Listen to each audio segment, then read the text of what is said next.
What is going on, guys, and welcome to a brand new video. And today we're going to be talking about why Dragon Knight has a 48.69% win rate according to Dotabuff. Hopefully you guys do enjoy. This hero has been crippled a little bit by the nerfs, hence why his win rate is below 50%. But if you look at the mid lane win rate, it's actually 50%, which is pretty decent. I think Dragon Knight is a much better mid laner right now than he is as an offlaner. The problem is the hero just doesn't do as much as he did before. The nerfs kind of crippled him. This hero definitely needs a little bit more of a buff to be a lot more dominant as he was before, but I think he's in a pretty decent spot. I don't think Dragon Knight is unplayable. I just think you need to build him properly, and the changes to Mage Slayer and Dragon Form definitely hurt him, and it's a pretty big problem because he really depended on this Mage Slayer build. You still buy Mage Slayer on this hero, that is the thing. You still build it, it's just not as strong as it used to be. It's not as dominant of an item, but it's still quite good and pretty much still the standard build on Dragon Knight. Your typical build on Dragon Knight right now is Treads, Mage Slayer into Blink, and then you get an Aghanim Scepter and a Manta. Then you can go back for a BKB and an AC. Pretty much be as tanky as possible, but once you have your Aghanim Scepter along with a Manta and Mage Slayer, those illusions are actually doing a ton of damage, so you definitely have to keep that in mind. And he still pushes really well, so from the mid lane you're going to be able to have a ton of impact, and you're still really good against most mid laners in the patch, unless heroes like Viper or Huskar and such, which you're not going to do very well against because they're just lane dominators. You don't really take stacks very well. You're just the hero that likes to stay in the lane and pretty much survive. You have a ton of armor and a ton of regen. You also have your stun and fire breath, but at the end of the day you're a hero that doesn't really scale as hard as it used to. I don't think Dragon Knight in the ultra late game is such a big menace. Even when he's 6 slotted, I just don't think the hero is as tanky as he used to be. Sometimes he feels extremely squishy and you see a Dragon Knight getting dropped very quickly in a team fight, and that's kind of sad to see because Dragon Knight's always been this hero that's very pesky to deal with, very tanky, but there's a lot better heroes in the meta right now. I definitely think if you're a Dragon Knight player from the mid lane, you could definitely still play it, and I will be breaking the matchup shortly. You can still get benefits off this hero, and if you need a hero that pushes towers, you can always pick the Dragon Knight, as Lone Druid is another amazing tower taker, and Lone Druid is also in a really tough spot. I think Lone Druid is a pretty bad hero right now in the meta. I will be releasing a video very soon on Lone Druid, as it's been a while since I posted about the hero. It's always been very popular on the channel. It's always been one of my favorite heroes, and it's sad to see on how much of a shitty position he's in. But let's break down some of Dragon Knight's best and worst matchups. He's typically good up against Naga, Puck, Templar Assassin, Lycan. So from the mid lane, if you're facing up against a Puck, it's usually going to be a pretty fair matchup and you're going to have a really good time. Storm Spirit, you're pretty decent against. They have high magic burst, but you have a lot of sustain, and if you're able to catch them off with a really good stun, you're going to be winning that lane and you're going to be harassing them quite a bit with fire breath. So you can max that out. You can get a bottle as well to keep that sustain up in a really tough lane. Some of his bad matchups are Darkseer, Meepo, Slark, and Viper. Now Meepo has always been pretty much meta, but he's more of a specialist pick. It's not the type of hero you see every single game, but Slark and Viper have been pretty popular lately, so it can become a really big issue for the Dragon Knight, as Slark just wants to beat into you, and since you have so much armor and so much sustain, he's going to build up a ton of stacks. He's going to disengage,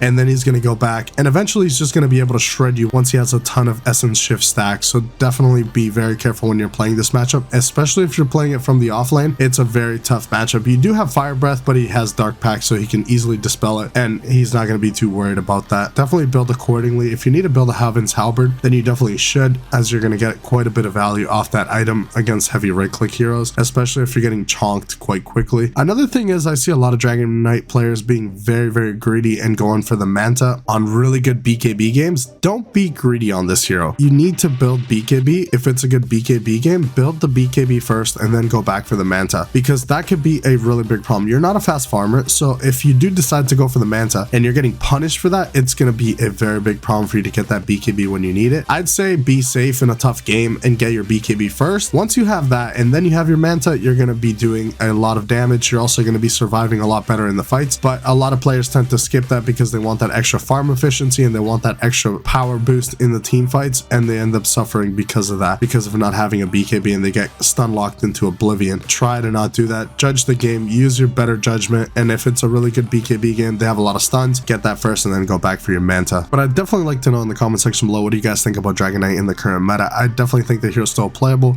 preferably from the mid lane. I think offlane Dragonite is not doing very well, especially because heroes like Lifestealer and Sven are really popular and they can do very well against you in lane. They don't really care a whole lot about you, and they could definitely have a lot of kill threat onto you. So make sure you're playing him into proper matchups. Otherwise, you could suffer on this hero. He's not as strong as he used to be. He's not much of a lane dominator anymore. I hope you guys enjoyed the video. If you guys did, leave a like, leave a comment, and consider subscribing and joining the Dota Chronicles community. I will see you guys in the next one. Thank you so much for watching.